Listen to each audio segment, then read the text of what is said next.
سورہ بقرہ سورہ نمبر 2 کی آیت نمبر 285 اور 286 285 اینڈ 286 یاد رکھیں. اس کی بڑی فضیلت ثابت ہے. بڑی فضیلت. ایک فضیلت اس کی تو یہ ثابت ہے کہ نبی اکرم صلی اللہ علیہ وسلم جب آسمانی سفر آپ کو کرایا گیا جس کو ہم کیا کہتے ہیں معراج, تو معراج میں آپ کو جو تحفے ملے ان تحفوں میں سے ایک تحفہ تھا نماز 5 وقت کی, دوسرا تحفہ تھا یہ 2 آیتیں اللہ کے رسول صلی اللہ علیہ وسلم کو سیدھے دی گئی بغیر فرشتوں کے. یہ 2 آیتیں وہاں ملی تھی آپ کو, کہاں؟ معراج. ٹھیک. بہرحال سورۃ البقرہ کی آخری 2 آیتوں کی فضیلت یاد رکھیں. رات سونے سے پہلے سورہ بقرہ کی آخری 2 آیتیں پڑھنے والا ہر آفت سے محفوظ رہتا ہے. بخاری کی روایت ہے. ابو مسعود رضی اللہ عنہ فرماتے اور کہتے ہیں نبی اکرم صلی اللہ علیہ وسلم فرمایا جس نے رات کے وقت سونے سے پہلے سورۃ البقرہ کی آخری 2 آیتیں پڑھ لی وہ اس کے لیے کافی ہوں گی, وہ اس کے لیے کافی ہو جائیں گے. دوسری روایت میں فرمایا آپ نے سورہ بقرہ کی آخری 2 آیتیں جادو کا اثر ختم کرنے کی زبردست تاثیر رکھتی ہے. اسی طرح فرمایا جس گھر میں مسلسل 3 راتوں تک سورہ بقرہ کی آخری 2 آیتیں پڑھی جائے شیطان اس گھر سے جو ہے بھاگ جاتا ہے یا اس کے قریب نہیں آتا ہے. اعوذ باللہ من الشیطان الرجیم. بسم اللہ الرحمن الرحیم.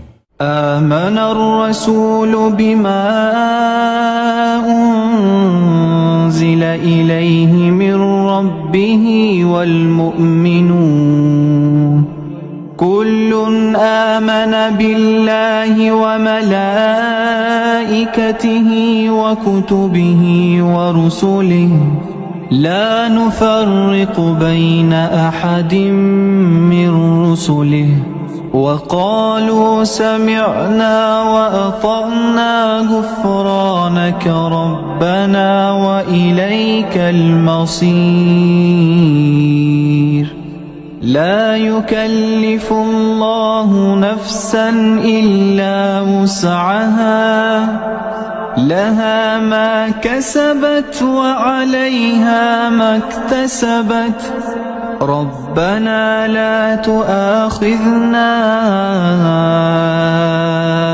إن نسينا أو أخطأنا ربنا لا تؤاخذنا إن نسينا أو أخطأنا ربنا ولا تحمل علينا إصرا كما حملته على الذين من قبلنا ربنا ولا تحملنا ما لا طاقة لنا به واعف عنا واغفر لنا وارحمنا أنت مولانا فانصرنا على القوم الكافرين.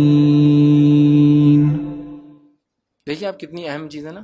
تو اس کو اپنا معمول بنا لے, اپنے اذکار میں شامل کر لے ہم لوگ یہ 2 آیتوں کو, اور جو پھر مانگا جاتا ہے ان کے پڑھنے کے بعد اللہ تعالیٰ وہ رد نہیں کرتا.